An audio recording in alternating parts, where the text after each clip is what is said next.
recognized to speak. Thank you all for joining us this morning. Please note that committee meetings of the RTD Board of Directors will be held remotely via Zoom and will be audio and video recorded. The meeting recordings, along with the unofficial minutes of the meetings, will be posted as soon as practicable on the board's website. During today's meeting, we are also providing communication access real-time translation, also known as CART. Anyone who would like to access this service should send an email to the RTD board office at rtd.boardoffice@rtd-denver.com, and a link will be provided. Additionally, the CART transcript can be automatically translated into Spanish for anyone who would like access to a live transcript of this meeting in Spanish. A live stream of this meeting is also available via RTD's YouTube page. I'd now like to call the roll of the committee members. Director Busick. Here. Director Davids. Here. Director Geisinger. Here. Director Guzman. I'm here. Director Lewis. He'll be joining soon, it seems. Director Tisdale. Present. And I am Chair Catlin, and I am present. So at this point, we have 6 committee members in attendance and 1 pending. Will you let me know, Jack, when, for the record, Director Lewis has joined us? Thank you. And maybe I will wait. I was going to acknowledge Director Lewis, who was appointed, but I'd like to wait until he comes. I'd like to open up public comment to anyone who would like to address the committee regarding any topic listed in the published meeting agenda for the current and immediately preceding month. If you wish to speak and have not already done so, please raise your virtual hand or press *9 on your phone. During this time, the committee will not offer any direct comments or responses. However, if you would like to be contacted regarding your public comment, please email the RTD board office at rtd.boardoffice@rtd-denver.com. Mr. Kroll, are there any hands raised for public comment? Committee Chair Catlin, at this time, there are no hands raised.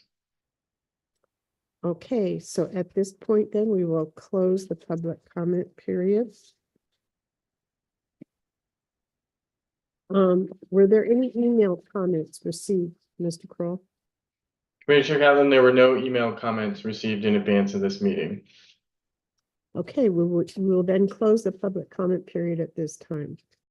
We do have one recommended action on the agenda, and this is for the strategic plan scorecard, the financial metrics portion.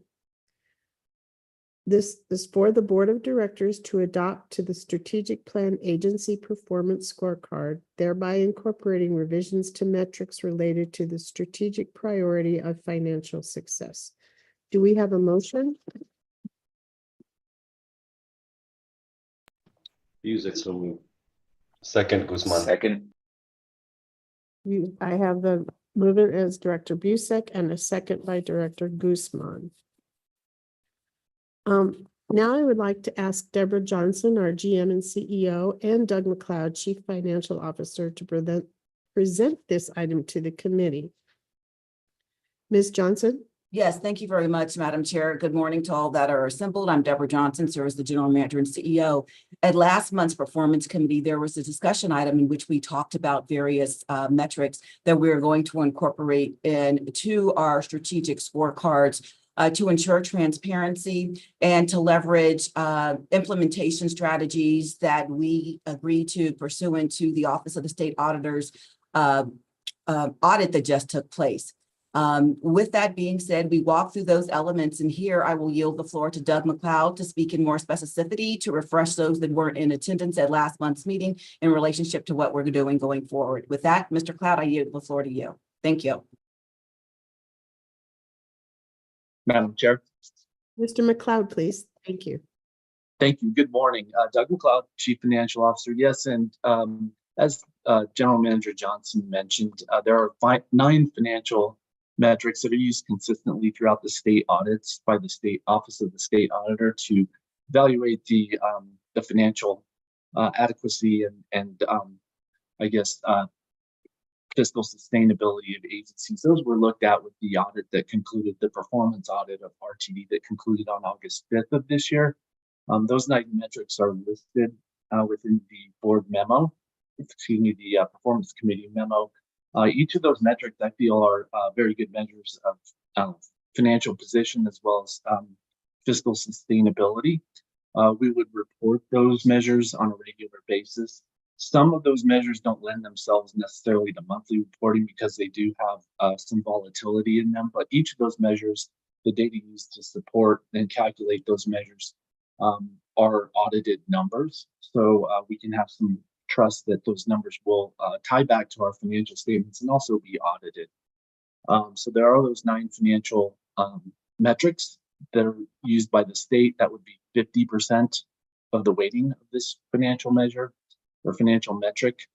Standard & Poor's bond rating, 20% weighting. Standard & Poor's was chosen out of the 2 credit rating agencies that RTD utilizes for refinancings, the other one being Fitch. Standard & Poor's is more widely recognized perhaps as a credit rating agency. So that would be tracked as well. That would be reported on more an annual basis or on the basis of any changes that occur with that rating. And then average community survey responses would be the final 30% of that weighting totaling 100%. And those would be generated from community survey responses. So those would happen periodically. The combination, while those weighted, would provide a metric and an index that could be used by the performance committee to evaluate the performance of the agency and the general manager. So with that, Madam Chair, I conclude my comments. Thank you. Todd, are there any directors who have any comments or questions? If so, I will call on you to speak.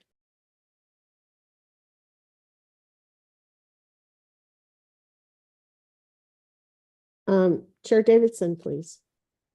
Yeah, thanks, Madam Chair. I'll just keep it brief. Thank you for putting these forward for consideration and to measure. I think having these come before us regularly it's a maturing and an improvement. So yeah, thank you very much. Appreciate it. Thank you, Chair Davidson. Director Guzman, please. Just a general question on the second bullet point there, which is the Standard & Poor's bond rating. It's 20% of the rating. If we've already achieved the maximum bond rating, that only looks to go down. How are we rating that if it continues to remain where we currently are? Does that make sense? If you already have an A+, you can't get an A++. That's what I'm trying to say. So is that considered at all in this? Mr. McLeod, would you like to respond? Yes, thank you, Director Guzman. Great question. Periodically, the credit rating agencies not only will issue a letter rating, so in our case, we have the highest rating for RTD of AAA. They will also issue ratings for negative outlooks, positive outlooks, et cetera, that kind of inform on a regular basis regarding the outlook going forward. So for instance, during COVID, virtually every transit agency was put on negative outlook and a watch list, perhaps, without getting their ratings or without getting their credit ratings changed per se.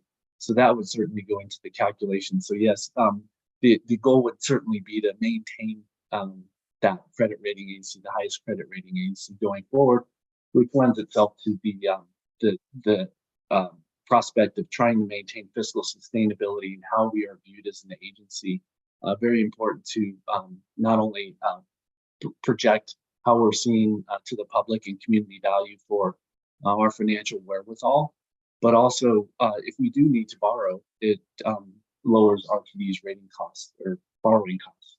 So essentially, yeah, we would take into account any of those types of adjustments that happen along the way. Hopefully that answers your question. Did that answer your question, Director Guzman? Yes, Madam Chair. Thank you. Are there any other questions? comments? I would like to point out that the audit that was done by the state was very favorable for these metrics. So I think it's really important that we continue to report them. So well done. Excuse me.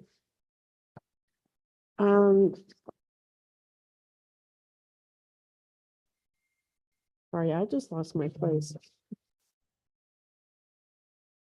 Oh, okay. Are there any no votes on this item?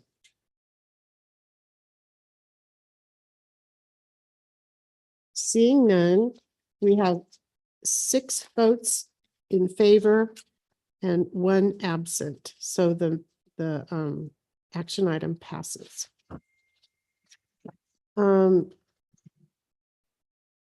There are 2 discussion items this morning. The first item is for the general manager and CEO 360-degree assessment tool and final assessment tool project check-in. Jack Kroll, Executive Manager, Board Office, and Charlene Pelleggi, Chief People Officer, will you present this item to the committee and introduce our guest from RKL? Yes, good morning, Committee Chair Catlin. This is Executive Manager of the Board Office, Jack Kroll. Real quickly, I just want to update everyone that Director Lewis has been trying diligently to join the meeting. He apologizes that he's not here. He's having some internet issues at his house, and we expect him to join over the phone at some point here, at which point we'll let everybody know. This getting to the discussion item at hand is we're going to try and cover 2 things today. Let me say it this way. The first is to provide you all with an update on the 360 assessment tool. And then the second is to provide you all with an update on the final board assessment form that you all will complete. As a reminder, these are 2 distinct things. The 360 will be completed by, as you'll see in the presentation, a series of external raters / peers, direct reports, and then 3 board members. The second project that we're going to go over is the final assessment form, the board assessment, if you will. That's going to be completed by all 15 directors, or rather all 15 directors will have an opportunity to complete that. The 360 form will be sent out shortly to the agreed upon raters, whereas the final board assessment form, as you'll see in the presentation, is not going to go out to the board until the end of this month. And that is very much still a work in progress. And we're looking for final consensus on the 360 today and some additional input on the draft board assessment. And with that, I'll yield the floor to CPO Pelleggi to see if she has anything else she wants to add. Thank you, Jack. Charlene Pelleggi, Chief People Officer. At this time, you have covered everything. I have nothing further to add. Great. Then if I could, Committee Chair Catlin, hand the floor over to Lauren Stricker from RKL. Yes. Welcome, Lauren. Good morning, everyone. Thank you, Committee Chair Catlin. As always, I prepared a presentation here just to visual person, just to walk us through today's discussion. So I'm just going to share my screen and get that queued up.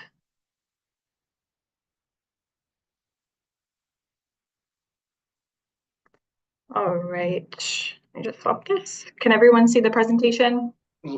Yes. Great, thank you. And for information, it starts on packet page 11. Oh, gosh. Yeah, thank you, Committee Chair Catlin. Okay, for the record, my name is Lauren Stricker. I am a senior analyst with the Workforce Strategies team at RKL Virtual Management Solutions. And today I'll be providing an update on the 360 performance tool, as well as the board assessment tool, as Mr. Jack Kroll mentioned. Today's agenda, we're just going to do a very quick overview of the scope. That should look pretty familiar with all of those who have regularly attended the performance committee meetings over the last few sessions. Then we'll dive into the 360 assessment tool. We'll stop there to open the floor for any additional feedback or comments related to the 360. We'll move on to just a quick snapshot of the process from the board perspective, to provide an outline of timeline and the tasks associated with each one of those major milestones. And then we'll move on to the discussion of the board assessment tool. There will be time for questions at the end, but please feel free to pause or stop me at any time with any questions or comments. Again, this should look pretty familiar to you if you've been regularly attending these meetings. The key objective of this project, as Jack mentioned, is twofold. First, to create a custom 360 assessment to evaluate the performance of the general manager and CEO over the past year, and this assessment obviously to be used moving forward. And the second, to develop a board assessment tool that will be completed by the directors of the board, or everyone would have the opportunity to complete that again to assess the performance of the GM and CEO over the past year. There should be a more detailed project plan and timeline enclosed in the committee meeting packets, but just have a few key dates there. We'll be going through the key dates throughout this presentation, so I'm not going to, for the sake of redundancy, I'm not going to review them right now.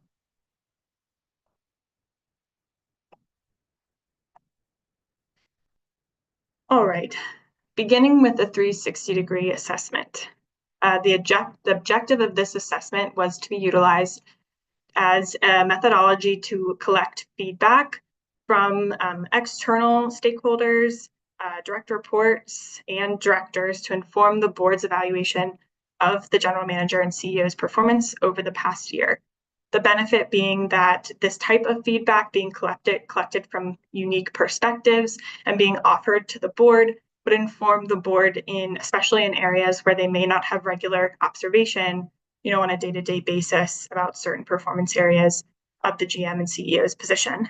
Additional benefits to the GM and CEO include gaining feedback from different perspectives that could be, again, utilized to provide more context to the board's evaluation and just self-informed on strengths and opportunity areas.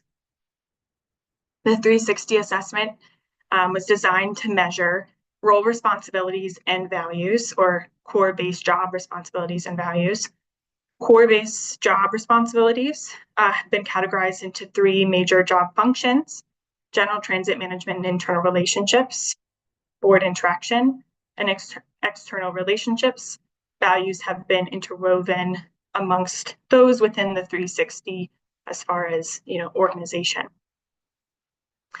Now, one thing to review is that the items of the 360 will be evaluated on a Likert scale, a 7-point Likert scale, with an NA option. So folks can decide to select NA if they feel like they do not have enough information to adequately rate on that item.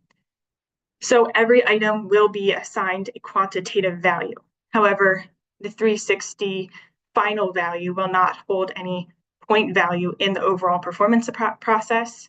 Again, this assessment is to be used to inform the board's evaluation. There will be 12. Excuse me for interrupting, Lauren. For the record, I wanted to note that Director Lewis has arrived by phone. Welcome, Director Lewis. Okay, Lauren, I'm sorry to interrupt. Please proceed. No problem. Thank you, Chair Catlin. There will be 12 raters. There'll be 5 direct report raters, 4 external stakeholder raters, and 3 directors from the board. GM and CEO Johnson will also provide a self-evaluation along the same 360 assessment tool. We have selected all raters at this time. As far as the process, where we're at, we did send out a draft form of the 360 assessment to the board, CPO Pileggi, as well as GM and CEO Johnson.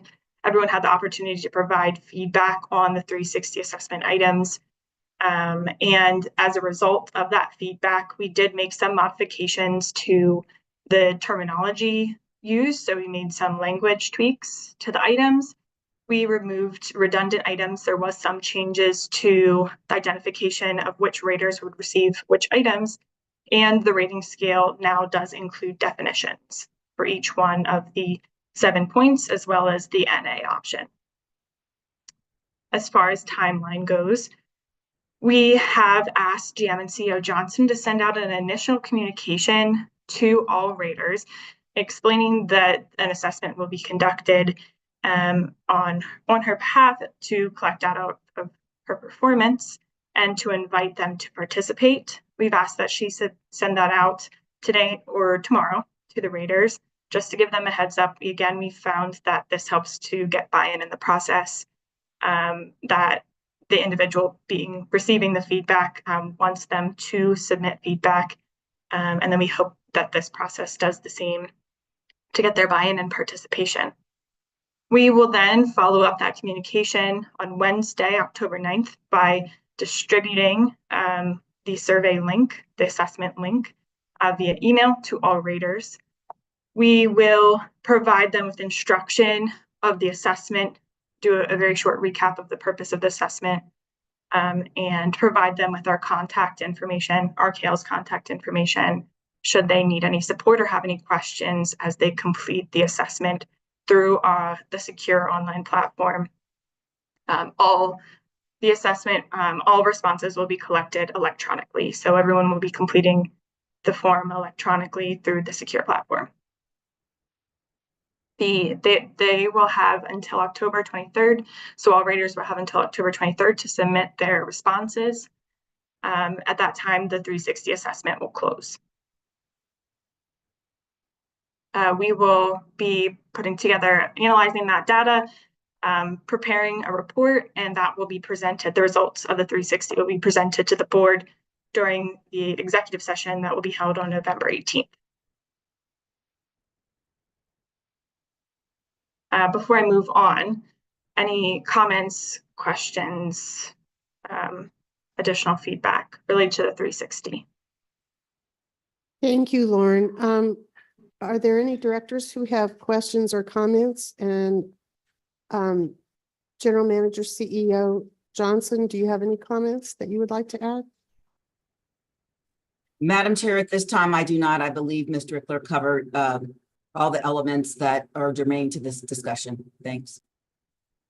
Thank you. I would like to send thanks to all those who provided input into the 360 tool. I know there was quite a bit of back and forth and work that was done. I'd like to thank Mr. Kroll. I'd like to thank Chair Davidson, Director Geisinger, Ms. Johnson, and Ms. Pileggi for all of your input. And I think it was very helpful. And as we move forward, I think this is a process and a document that we can use now and into the future. So I wanted to thank everybody for all your efforts. And Lauren, thank you for your patience in dealing with all of us. But I think at the end of the day, it's a much better process. I don't see any hands raised. We can move on to the second item, which is for the board assessment tool. Great. Go ahead. Thank you, Committee Chair Catlin. And I will second Committee Chair Catlin's statement. The collaborative process for which you've all shown in your patience and working with our team to develop this product, I think has just made it a better 360. So again, very appreciative of all the feedback that we have received. Before we move on to the details of the board assessment, I do want to just quickly outline some of the major milestones as far as timeline and tasks. And again, this is from the board's perspective. So these would be tasks that the board would be involved in and or should be noting. So the first would be October 28th. On October 28th, all directors of the board will receive an invitation to complete the board assessment evaluation of the GM and CEO's performance. At that time, when we send over the board assessment, all directors will receive GM and CEO Johnson's self-evaluation. So we'll have that along with the board assessment on October 28th. All of the board of directors will receive an email with a link to access the board assessment.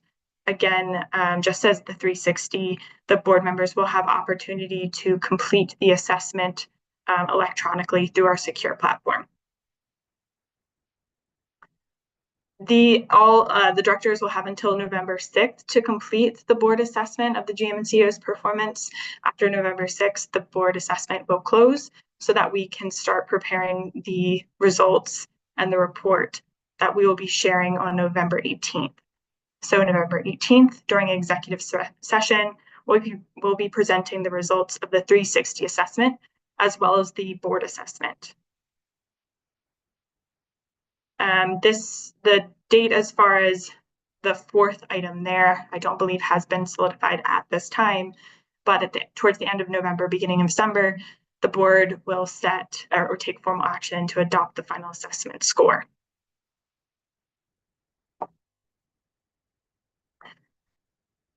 Again, because I'm a visual person, just to explain how all of this is working together, because there is some various components here. On the 28th, the board will receive the evaluation form to provide GM&CEO feedback on her performance. At the same time, GM&CEO Johnson will also be providing her self-evaluation to the board so that they can utilize that while they are completing their performance evaluation of GM&CEO. The board will not receive the 360 assessment results at that time. They will receive the results during the executive session on November 18th. One thing to note is the GM&CEO Johnson self-evaluation that she'll be providing to the board on the 28th is not her self-evaluation using the 360 assessment tool. That will be included in the results that are shared during the executive session. The board evaluation form, at that time, at the executive session, the board will have all results from all evaluations, so that way they could use the 360 assessment tool in their final determination that would occur towards the end of November, early December.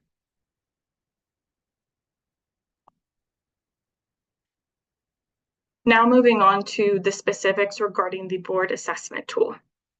The board assessment tool is a separate assessment that will be distributed to all directors in order to collect their feedback of GM&CEO's performance over the past year. So again, that is separate than the 360. The board assessment, as it currently is in draft format. We are still working through finalizing that. As it currently is, there are 3 sections. The first section is evaluating or has assessment items related to the core job-based functions of the GM&CEO role. The second section is related to the short-term goals. And the third has open-ended feedback items. There are point values assigned to each one of these, or to sections 1 and section 2 per the framework that was approved earlier this year. In section 1, which again is core job and base responsibilities or functions, there is a total maximum point value of 64 points allocated to those items. And then those 64 points are broken into the 3 major job functional areas, which is general management, transit, and internal relationships being the first, the second being external relationships, and third being board interactions. Short-term goals is allocated 36 points, maximum of 36 points. Open-ended feedback is just to provide context or additional feedback opportunity. There's no points allocated to open-ended feedback. We are currently working towards, in accordance with the framework that was approved, we're working on incorporating values into this assessment. So that's to come. Again, the items that were created reflects the framework that the board approved earlier this year. The timeline for distribution, just to really hammer this home, because I know that we've mentioned this multiple times, or I've mentioned it multiple times, but the assessment will open October 28th, close November 6th, and the board will receive the results in executive session November 18th. As far as the process or the status of where we currently are, we did send out a draft assessment to the board, CPO Pelleggi and GM and CEO Johnson in September, or earlier in mid-September, and asked that everyone provide feedback by October 2nd. We are currently working through that feedback in collaboration with Jack and Performance Committee Chair Catlin to evaluate how we can improve the assessment moving forward and finalize for distribution later this month. Thank you to all who have submitted feedback so far. I did want to provide some opportunity for board members and performance committee directors that are attending today if they wanted to provide any additional feedback for me to note. I can open the floor now for that feedback. Thank you, Lauren. Are there any comments from directors regarding the assessment tool? I see Director Tisdale's hand is raised. Thank you very much, Madam Chair. I am curious. I note that the 360-degree assessment reviewers are accorded 2 weeks to provide responses.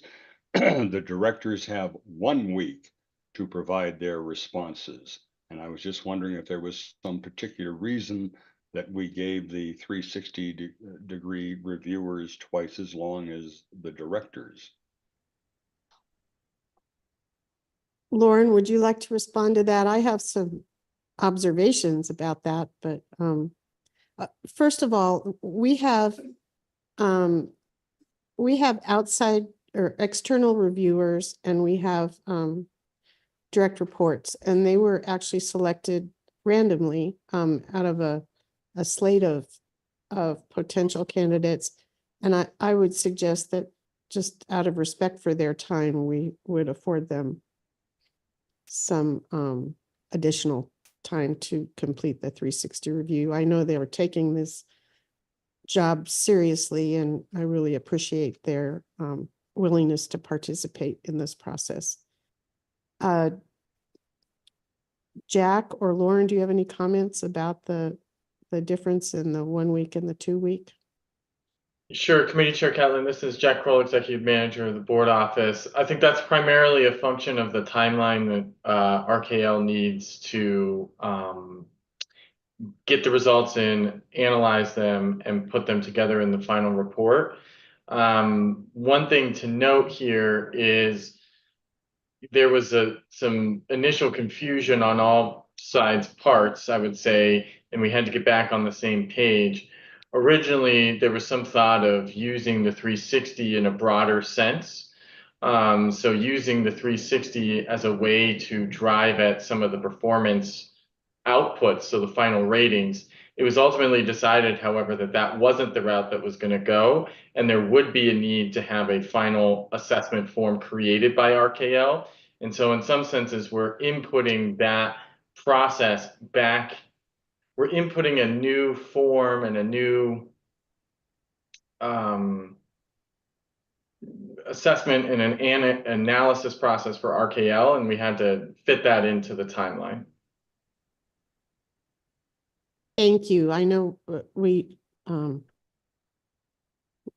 a tendency on occasion to overcomplicate things, and this we did this, but I also believe that in the process it's making it better. I noticed that Director Guzman had his hand up, but it's down now, except that I do see GM CEO Johnson with her hand raised. Director Tisdale, did your question get answered? Well, it's addressed, and I would like to hear General Manager's thoughts on that too, because I assume that's why she's raised her hand. And I do have another question that I wanted to pursue as well before we proceed with Director Guzman with his kind permission. But I would yield to the General Manager CEO first. Ms. Johnson, please. Madam Chair, thank you so much. I was just listening to the dialogue, and I had the same question as Director Tisdale. From my perspective, I don't think that really matters. These are all raters, and it's all feeding into the same 360. And so I'm just offering that up. I had no understanding that the timeline was different because everybody's doing the same rating. And as I'm in the process of doing performance reviews externally as well, traditionally you try to give people as much time as possible and alert them. So on the face of it, I don't have a problem with it. And I just wanted to state that for the record. So there you have it. Thanks. Thank you, Ms. Johnson. Director Tisdale? Thank you very much. Just one other thought, and that was I'd like to get a further expansion on the thoughts regarding the fact that we will not have, as directors, the benefit of the 360 while we're doing our evaluations. I know that the timing is such that all of it, our evaluations and the 360 will be reported in executive session on November 18. And I was just wondering if there was a thought about, we don't want directors to see the 360 evaluation while they're doing their own evaluations, perhaps for fear that it might color or taint how they come up with their ratings, as opposed to, if it's an informational function, isn't that beneficial for everyone? So I don't have strong feelings on it. I would just like to hear from the experts, and particularly from Lauren, what the thoughts are on that. Thank you. Lauren? Thank you, Committee Chair Catlin. And thank you, Director Tisdale. It's an excellent question. So I think that the function of the 360 as we're currently discussing the timeline still remains the same. The Board of Directors will receive the results of the board assessment, as you mentioned, not tainted by the results of the 360.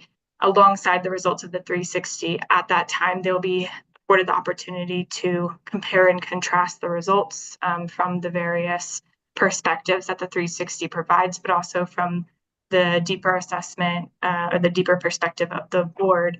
And then the board will have the discretion to make any changes to the ratings based on the 360 assessment or not, in order to inform the final performance rating.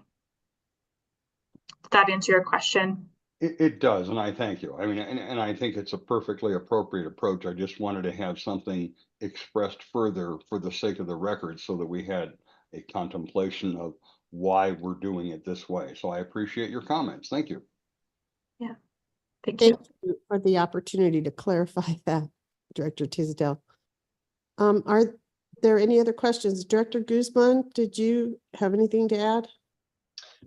Director Tisdale asked the question that was on my mind, and the answer would have been my follow-up, which is, will we have an opportunity to adjust scores if we need to, once we are better informed from the responses, if something is not in alignment? So I feel confident we can proceed. Thank you. Mr. Kroll. Yes, I just wanted to clarify and remind everyone too, a couple years ago, the board had provided feedback anonymously.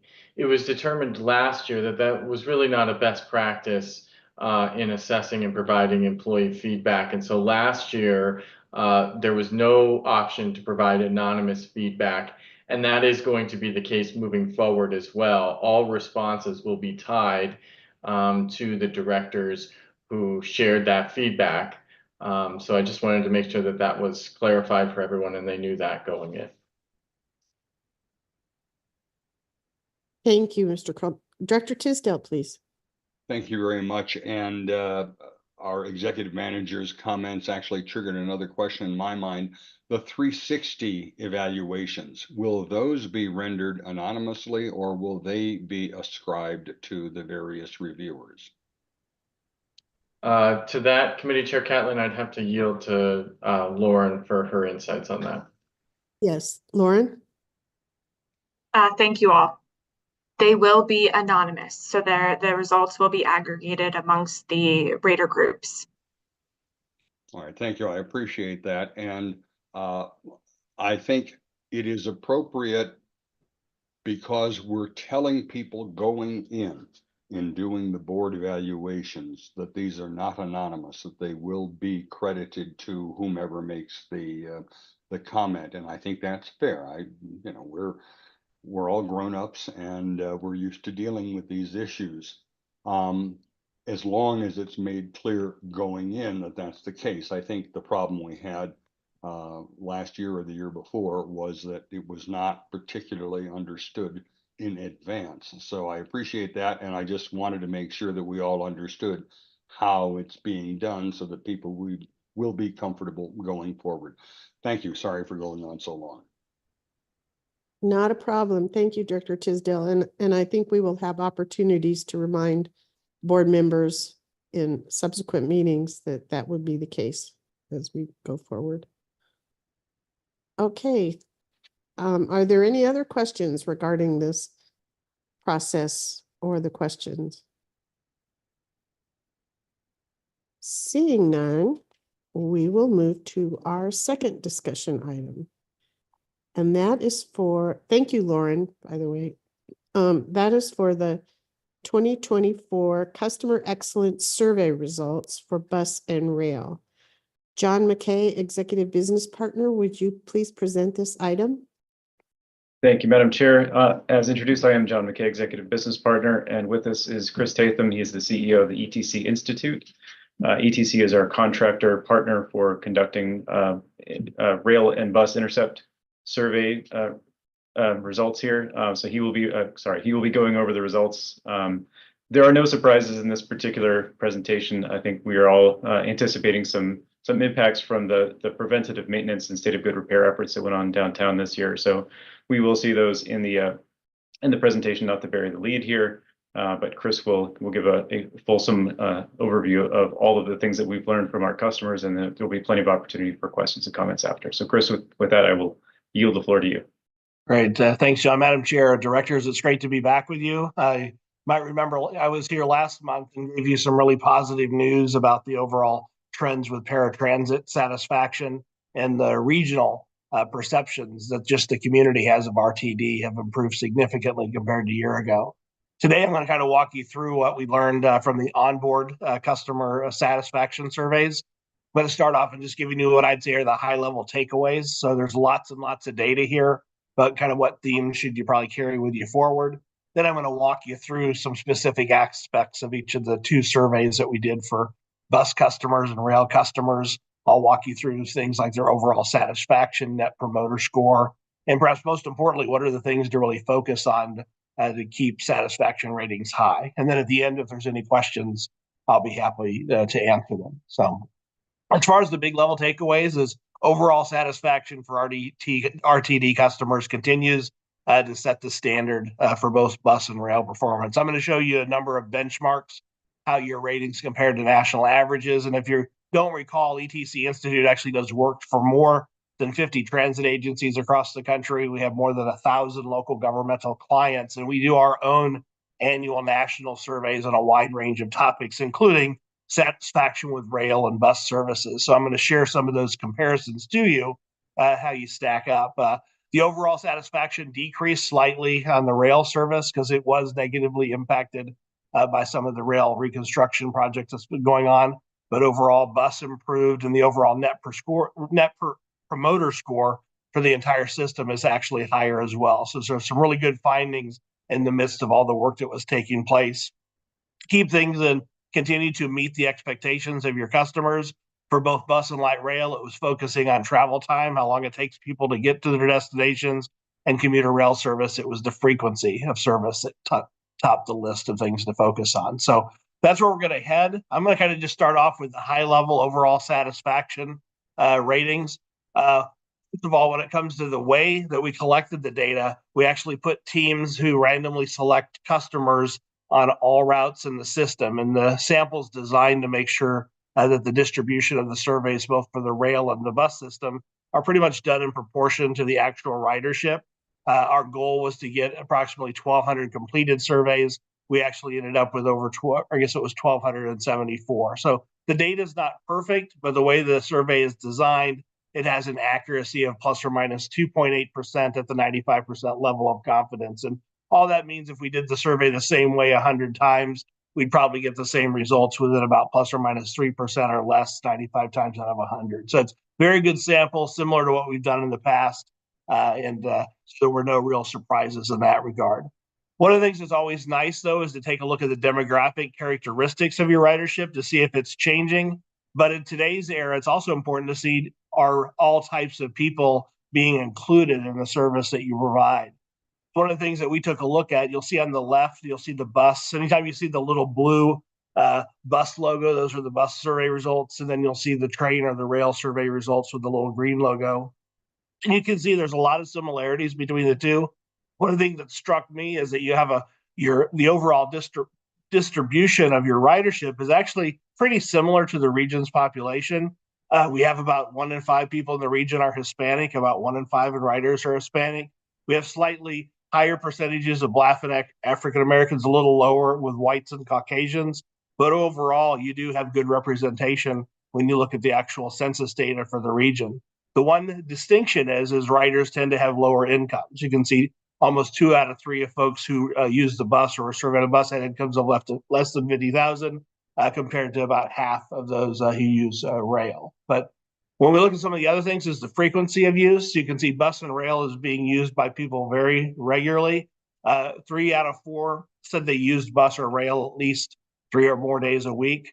3 out of 4 are also reliant on the services that they use, and more than half use it to commute to and from work. And I think that's one of the things it's important to remember is that the region's transit system is helping lots and lots of people get to and from work.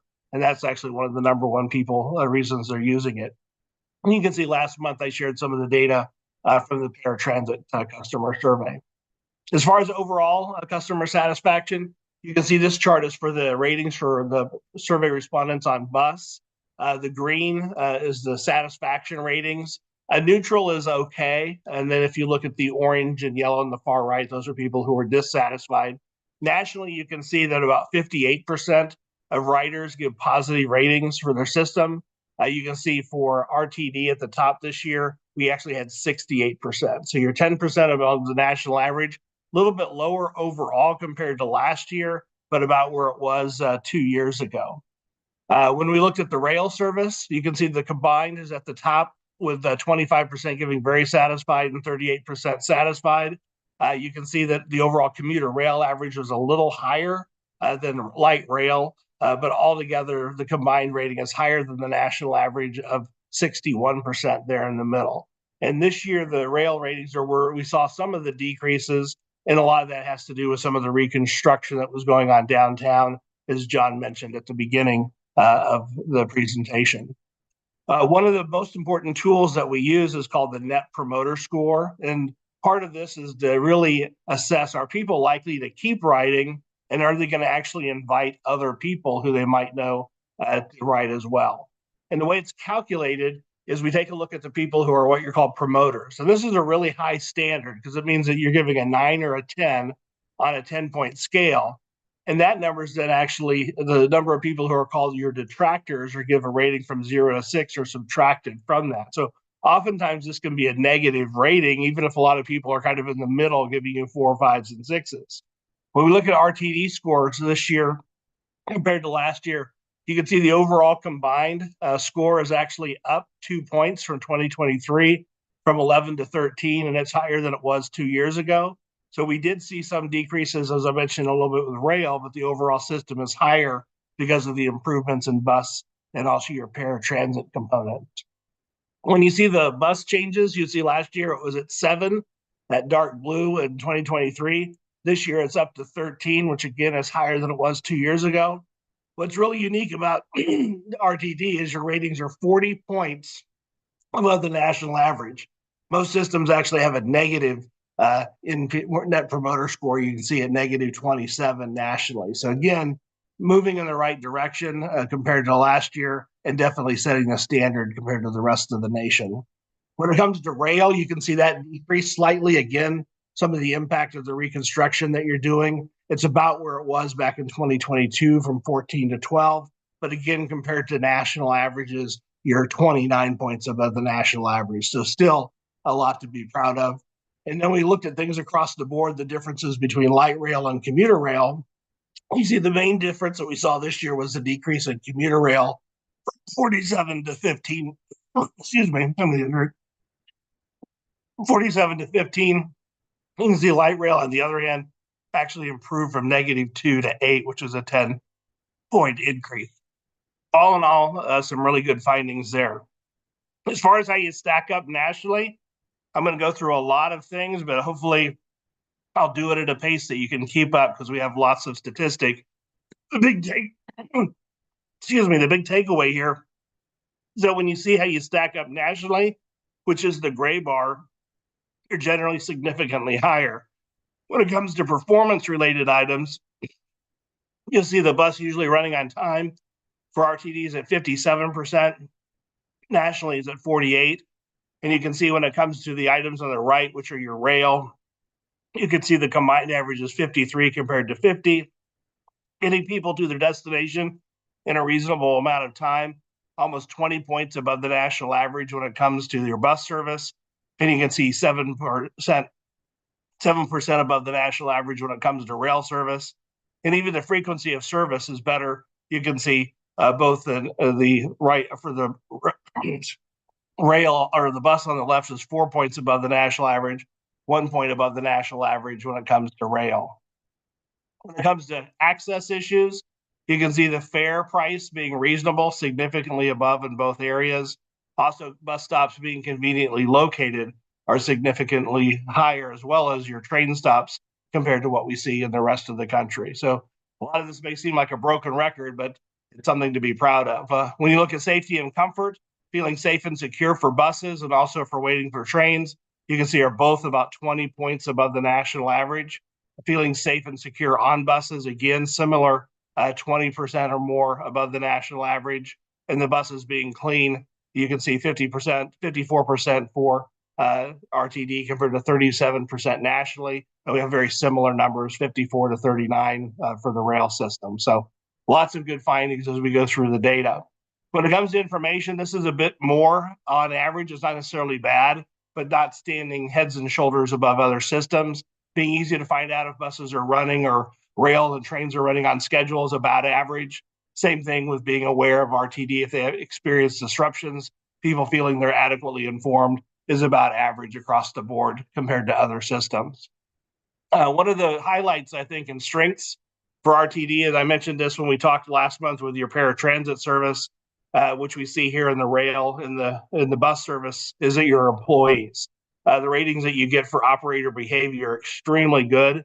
And these tend to be areas that rate better in most systems, but you're really doing exceptionally well when you see how your customers rate your bus and train operators, perceptions that they operate the system safely, both nearly 10 or more than 10% above the national average. The courtesy of your drivers, significantly better, and particularly if you look at your train drivers, almost 20 points above the national average. And even the perception that bus drivers and train drivers are helpful also rates above the national average. So I think your employees and the work that they're doing is certainly adding to the overall positive perception that your employees have.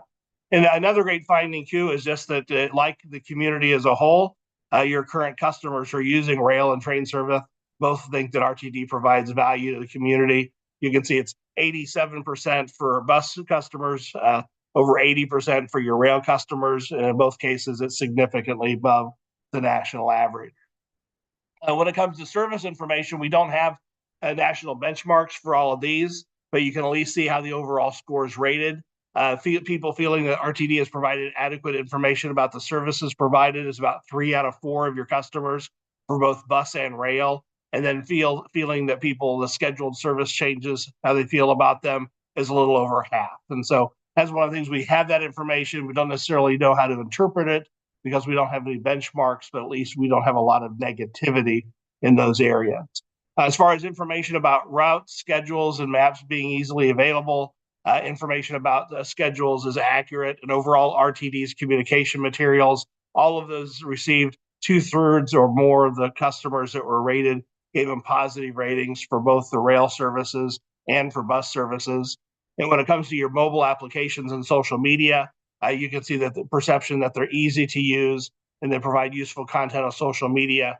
As a majority of the people gave those positive ratings for both the bus and rail customers who were assessed. And then finally, on the customer questions related to customer service, about half the people, a little over half the people, feel like if whatever complaint or concern they had was resolved. We don't necessarily have a national average for this, but we do ask this question for local governmental clients when people interact with their call centers or ask for help resolving a problem or complaint. And nationally, that runs around 32 to 33%. So usually when people call in with a problem, they don't always get resolution. When you get the majority of the people giving positive ratings, that's actually positive, but we don't have a direct head-to-head when it comes to transit riders. The resolutions being timely resolved, your customer service people are certainly responding well.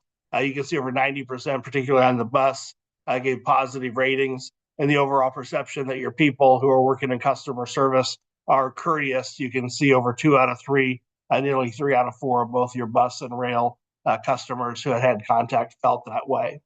And when it comes to perceptions of your buses being safe, the trains being safe, the trains and buses operating on the days that people need them, and the overall perception that buses operate at the times that people need them, all of those areas had ratings of 70% or more across the board. And when we ask people about their ability to get to destinations and the funding that's provided, you can see that 80% or more of both the bus and the rail passengers thought that RTD provides access to key public service destinations, and also felt good about private entities, nonprofits, and local governments should consider increasing funding. So in other words, usually when people feel better about funding increases, they believe you're using the resources you have wisely. And that was very consistent on the community value survey that we did last month, or I shared last month, is that residents feel that they're getting good value for the money that's being invested in transit in the region. So I think that's a lot of things there to feel real good about. What impresses me about RTD is that you're willing to go and ask the hard questions from your customers when things maybe aren't going so well. I've been doing this for 30 years, and oftentimes when there's a big project going on or something that might disrupt normal service, a lot of times people say, let's not ask the customers now, let's wait until we're done. But your survey was scheduled. You went ahead and did the survey of your customers while you had reconstruction going on. And I thought that was very bold, and knowing that would probably have some negative impact. But we did ask them what kind of impact it did have. And so people who are riding the bus, you can see about 31% of them said it was negative. You can see the percentage that actually had a positive impact was 19%. So just because the reconstruction efforts were going on, they did impact people who used the bus, a rather significant number of them. People generally were not that negatively affected as a result. You'll see when it comes to the rail construction, had a bigger impact. For the light rail riders, about 41% said they were negatively impacted. For commuter rails, it was 33%. But you can still see there were some people who felt better. And I think has to do a lot with some of the changes that RTD made in its service to help people get around some of the challenges that were caused by the reconstruction. So again, the fact that your ratings for bus, light rail have generally improved. Commuter rail went down slightly in the midst of a project that affected a lot of people, I think is something to be really, really proud of. We asked those people who were affected what adjustments they had to make. And for bus customers, you can see they started using more buses more often. That was one out of 4 people who were affected. 1 in 5 people didn't make any adjustments at all. Others were walking more often. We had about 1 in 10 who were either riding their scooter or using Uber and Lyft type services more than they had previously as a result of the construction. For light rail customers, you can see 1 in 4 started using RTD buses more often. About the same number didn't make any adjustments, and you can see a higher percentage, 1 in 8, were walking, perhaps even driving their own vehicle more and using Uber or Lyft rideshare type services. And when it comes to commuter rail services, about 1 in 4 people didn't have to make adjustments, but we had about 1 in 5 use buses more, and then 1 in 7 walk more, others who were driving more and traveling just less as a result of it. But all in all, it appears that you got through the construction very, very well, given some of the disruptions and changes it caused many of your customers. In addition to assessing satisfaction, another important part of this analysis is really to identify what are the key drivers, what are perhaps the most important things to be focusing on moving forward so you can sustain high ratings and even improve in the future. So we asked the respondents to the survey for both the bus and rail what the most important attributes are of all the areas they rate. So I've showed you the satisfaction scores. Now I'm going to show the importance for each of those services that were assessed. And last year, you can see for the bus, the top 5 were frequency, hours of operation, personal security, fare price, and travel time. And you can see the other 20 items are listed in descending order to the right. This year, frequency and fare price, hours of operation, convenience of the stops, and then travel time were the top 5.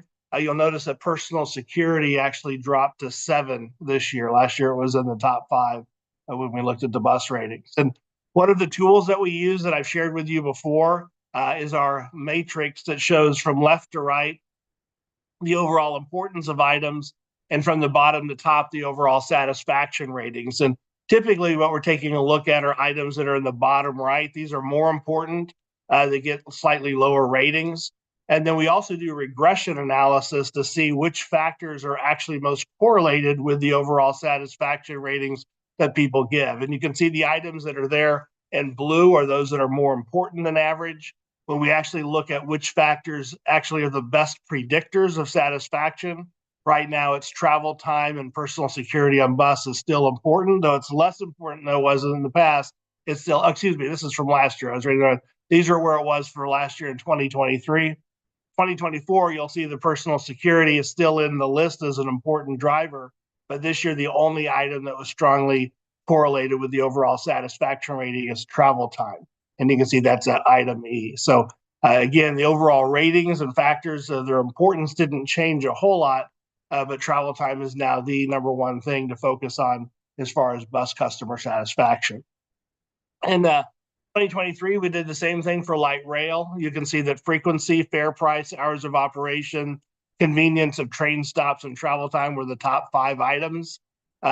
This year in 2024, you can see frequencies at the top, and it's a very similar rating. In this case, personal security was a little bit higher this year than last year, but overall, the top items are pretty much the same as they were from 2023 to 2024. And you can see last year for the key drivers, it was frequency of service was the number one thing for light rail.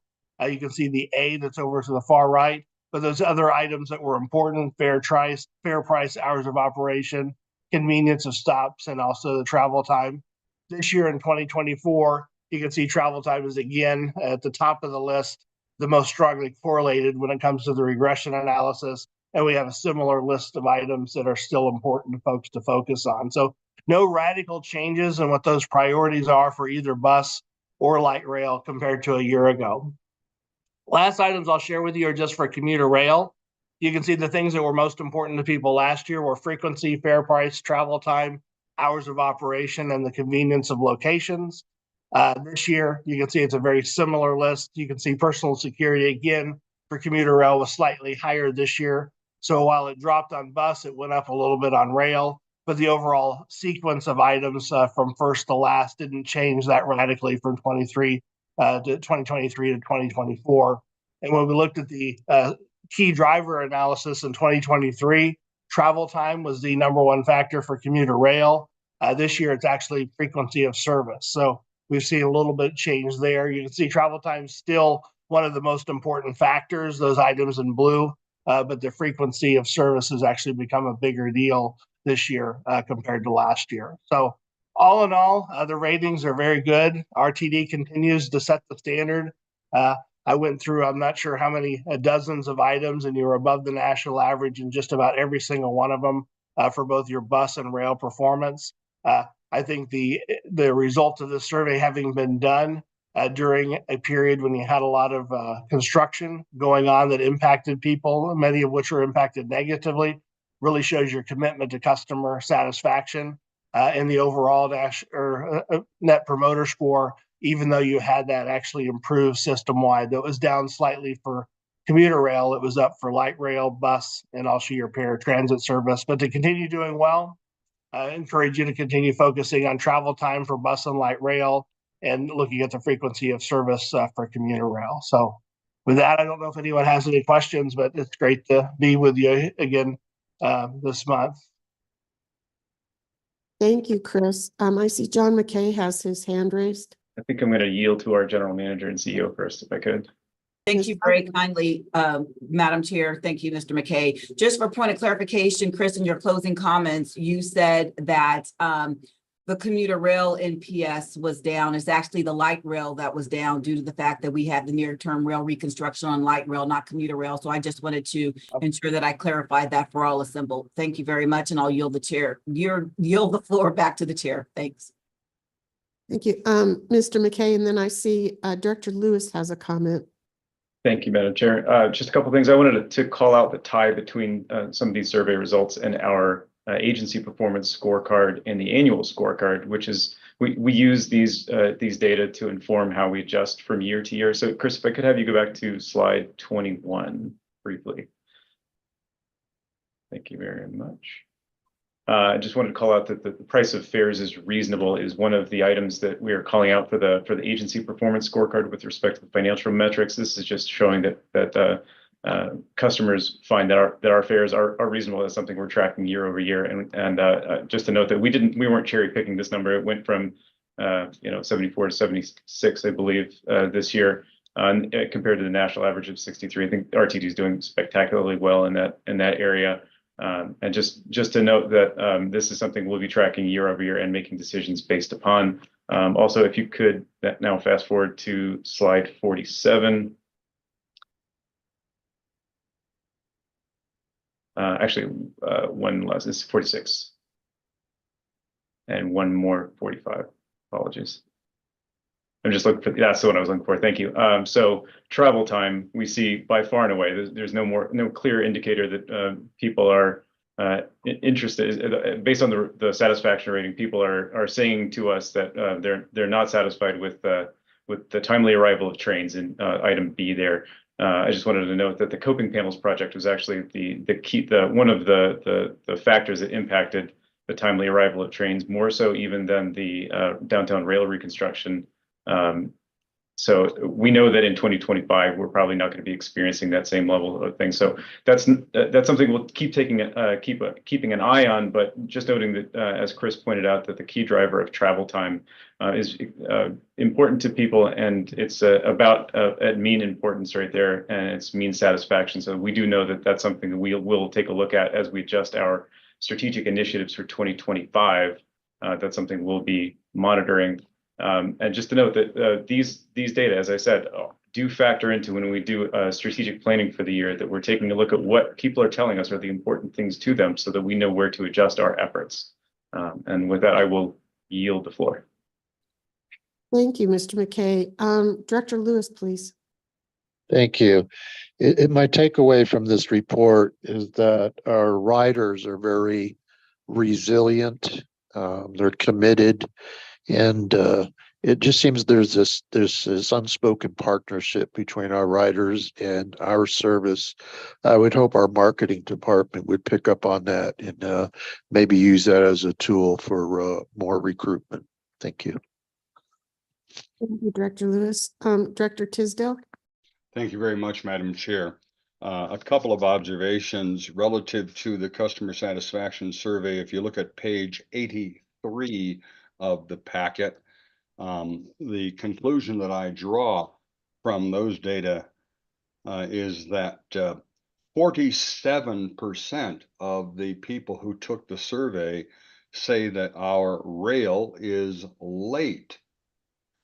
That's almost half. Now, it's better than 50%, which is the national average of people who say that the rail is late. But I hardly view it as a brag point when we have 47% of our customers saying that rail is late.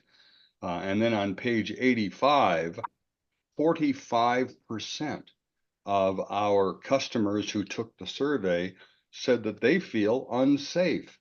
Again, that's better than the national average, but it's hardly a brag point. And I think we need to be aware of those observations as we look at these data. And then relative to the Net Promoter Scores on rail, I am a little confused because I hear General Manager CEO's observations, and I heard what Chris said. And looking at page 81, the light rail Net Promoter Score actually is up by 10 points, but the commuter rail is down by 32 points. So I'm just trying to put that into context in looking at page 81 of the report. So I suppose the last one is a question. The first two were observations. And this is a question relative to the Net Promoter Score. Am I reading that correctly? Thank you. Yeah. The Net Promoter Score did actually go up for the light rail, though it was more heavily impacted by the construction. And I think that's the CEO's comment is the takeaway from that is your light rail folks were highly impacted, but you managed it really, really well. But there were a lot of commuter rail people who were impacted as well. It wasn't just affecting light rail and the impact on people who probably were not in the area as much, or at least perhaps weren't using the light rail service as their primary method. They actually were hit perhaps harder as a result. So the impact of the construction had wider ramifications than just the one place that it was happening. And I think that's what my takeaway was, is a lot of times you did a really good job managing the light rail. And so it did actually go up 10 points, but there were some negative impacts on commuter rail and other customers as well that may not have been ready for the construction and how it would affect them as much. And hopefully that makes sense. And the other thing I would commend is that your high standards. I mean, sometimes just being above the national average isn't what you want to be, especially when you're striving to be one of the best transit services in the country. And so I think that's one of the reasons RTD does well, is you're not settling just to be above average. GM CEO Johnson, would you like to respond to that? Yes, thank you so much. And thank you, Chris, for clarifying that. And that's exactly the point I was trying to make, Director Tisdale. But what's more important as we talk about commuter rail, just as a gentle reminder for all of you that we endured some unfortunate circumstances relative to copper wire theft that impeded our signalization on the rail network. And we were working with the concessionaire as well. So that feeds into the commuter rail, especially when you think about the transferability. And in light of what you said, Director Tisdale, with your observations, they're spot on. We leaned into the moment and we continue to basically ascertain the opinions, perceptions, and attitudes, recognizing that there was single tracking. So yes, our trains were late because we were doing that manually and not doing that by our automated system. So of course, we knew we were going to lose trips, and we all were very cognizant of that going forward. With that as a backdrop, piggybacking on what Director Lewis said, that yes, for those that are utilizing our service, we do have this partnership with them in reference to being highly communicative and as reference to safety, security, one's personal safety and security. We're interwoven in the fabrics of the communities that we're serving. So if people are utilizing illicit drugs or they're having other circumstances, it's going to spill over to transit. And we're trying to do the best that we can regarding our opportunity to enhance our system. But of course, we're going to have to rely on third parties. Thank you so much for the opportunity to explain my comments. Thank you, Ms. Johnson. Mr. McKay, please. Thank you. Just a quick note. I think these data indicate that RTD's customers are consumers of all of our modes. You can see that there were similar impacts across commuter rail, light rail, and bus, and these were conducted via intercept. So what happens is the ETC team, they have folks who go out on the system and contact folks who are using the system. You can see that based on the impacts, that because of how similar they are in terms of impact for each of the different modes, you can see that something that, like I said, for commuter rail to have about the same level of impact as rail with respect to the downtown rail reconstruction, we can see that somebody who's on a bus may transfer to a commuter rail or vice versa, or even light rail. So it's encouraging to see that there is a similar level of impact in that we are servicing people who use all of our modes. Thank you, Mr. McKay. Director Geisinger. Thank you very much. And thank you, Chris. This is super interesting and helpful. And, I believe that I noticed that 75% of the respondents use RTD more than 3 times a week. Is that right? Yeah, it's about 3/4 of the folks. And I was just curious, does that say anything to you? Is that what you would see in other agencies that you've worked for?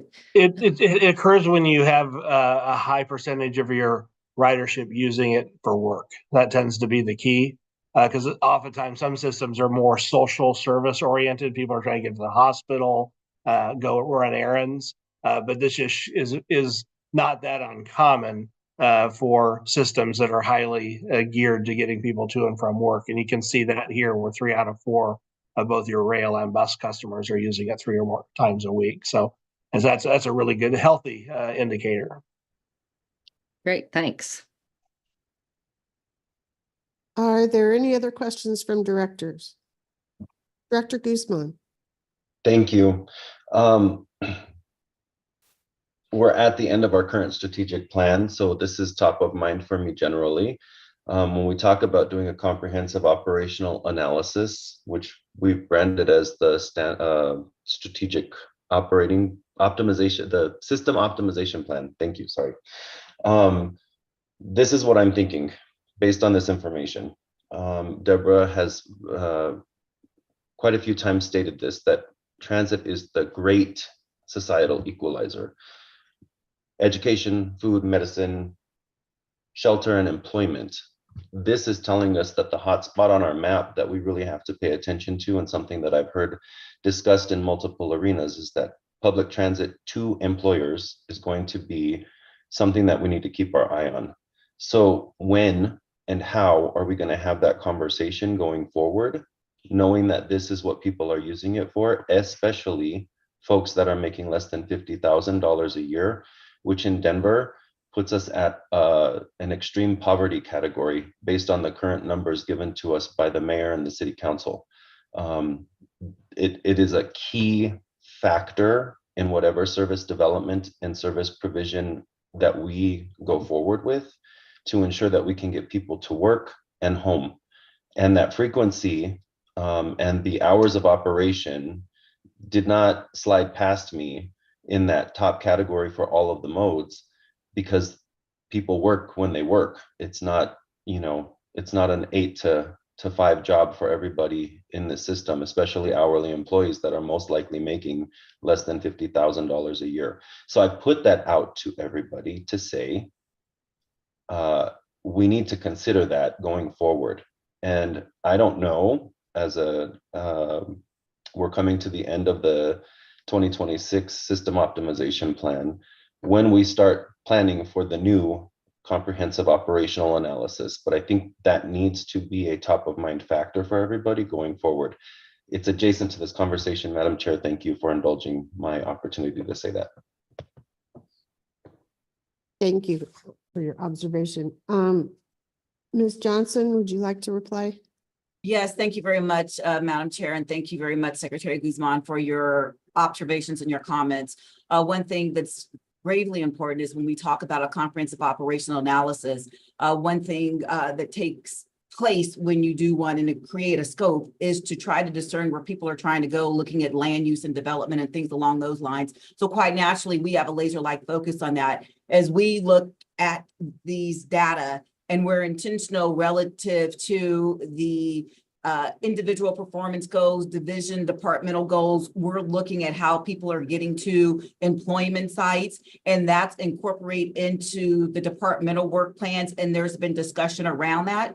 And chiefly speaking, as we look at leveraging a COA, which we're already in the process of discussing, as we move forward, it's very intentional relative to ensuring that we know from an operability vantage point what needs to happen. And so we'll be very focused utilizing these data points as we scope out where we're going. So thank you for those observations. I'm glad you broached it because it brings it full circle, because we're not just using this information idly. It's very intentional and focused throughout the organization. Thanks. Thank you, Ms. Johnson. I see John McKay has his hand raised, and I wanted to acknowledge that he was providing the nexus between our annual scorecard and our strategic goals and setting those for the future with these data to inform. So I think Director Guzman, you were spot on in your tying those together. But Mr. McKay, please. Thank you. Just one last comment that just to note that these are the last surveys that we're doing for in relation to the strategic plan for 2024. Moving into 2025, we'll be doing surveys earlier in the year. So the employee survey, bus and rail, paratransit, and community surveys will all be conducted in the springtime so that we can take those results and take action on them earlier in the year. We'll be able to incorporate those into our strategic planning process for 2025 into 2026. And these can also be factored into the budget moving forward. Whereas right now, since we're just getting these survey data now, we can't really put them into action for the 2025 fiscal year budget. So we'll be a lot more nimble, a lot more flexible once we're able to move our surveys early in the year, and look forward to working with ETC in the coming year. So thank you, Chris. Thank you. Thank you, Mr. McKay. That's good news moving forward. Are there any other comments from directors? Seeing none, are there any other matters to discuss?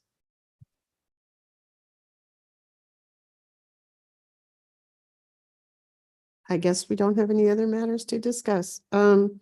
So for this month, this performance committee will be meeting twice. Our next meeting is scheduled for Monday, October 21st at 8:30 a.m. And at that meeting, we're going to have further discussion around the data this committee wishes to see shared regularly by staff. We had talked about having a cadence for some of these reporting. I know that Mr. McKay has worked really hard on developing the scorecard, and I think we can look at those results and develop priorities for discussing with this committee. I wanted to acknowledge the work that Board Chair Davidson, who had to drop off this call, Committee Vice Chair Geisinger, GM and CEO Johnson, and Executive Business Partner John McKay have put in over the past year to move this conversation forward. I think we're making a lot of progress. Any comments on that? Okay. Well, with no further discussion or agenda items, I'd like to adjourn this meeting as of 9:53 a.m. Mountain Daylight Time. Thank you all. Good discussion.